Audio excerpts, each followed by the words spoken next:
Seiring berlakunya gencatan senjata yang rapuh antara Israel dan Hamas, perhatian kini beralih ke masa depan politik Gaza. Di tengah rencana besar yang didukung AS untuk membentuk otoritas transisi pasca perang, muncul satu nama yang langsung ditolak mentah-mentah oleh Hamas, mantan Perdana Menteri Inggris, Tony Blair. Meskipun Presiden AS Donald Trump dilaporkan mendukung keterlibatan Blair, pejabat senior Hamas, Bassem Naim, menyatakan kepada Sky News bahwa Blair tidak akan diterima dalam peran apapun dalam pemerintahan Gaza. Alasannya sangat tajam dan mengacu pada masa lalu. Blair dituduh memiliki kenangan buruk dan peran dalam pembunuhan ribuan warga sipil tak berdosa di Afghanistan dan Irak. Mari kita bedah mengapa Hamas begitu menolak Blair, peran apa yang diusulkan untuknya, dan bagaimana penolakan ini mengancam rencana pemerintahan pasca perang di Gaza. Penolakan keras dan kenangan buruk Blair. Penolakan Hamas terhadap Tony Blair didasarkan pada rekam jejaknya di Timur Tengah yang dianggap bencana. Tuduhan keterlibatan pembunuhan, Bassem Naim menyinggung keterlibatan Blair sebagai PM Inggris dalam invasi ke Irak dan Afghanistan.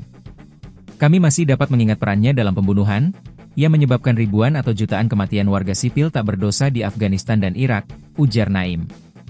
Kegagalan masa lalu, Blair pernah menjabat sebagai utusan resmi Kuartet Timur Tengah, AS, Rusia, UE, dan PBB, antara 2007 dan 2015. Selama periode itu, ia bertugas mencari solusi bagi masalah Palestina-Israel, namun gagal mencapai perdamaian. Menariknya, Naim menyambut baik keterlibatan Presiden AS Donald Trump dalam upaya mengakhiri perang 2 tahun ini, tetapi tegas menolak Blair, menunjukkan sikap selektif Hamas terhadap tokoh internasional yang terlibat.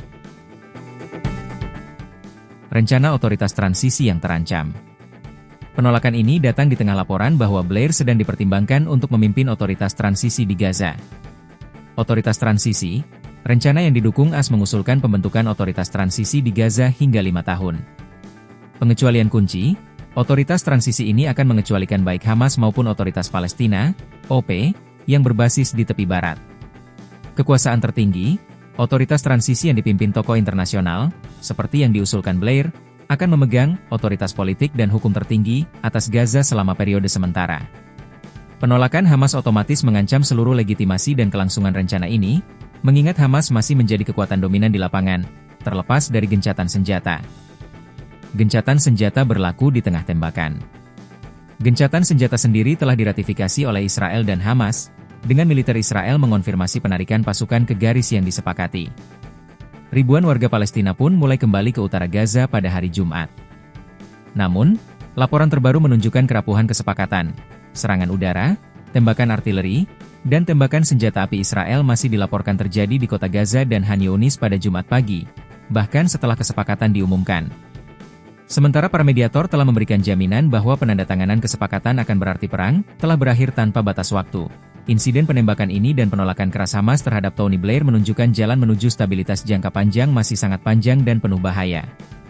Menurut Anda, apakah AS harus mencabut dukungan terhadap Tony Blair demi memastikan otoritas transisi Gaza mendapat legitimasi minimal dari faksi-faksi Palestina?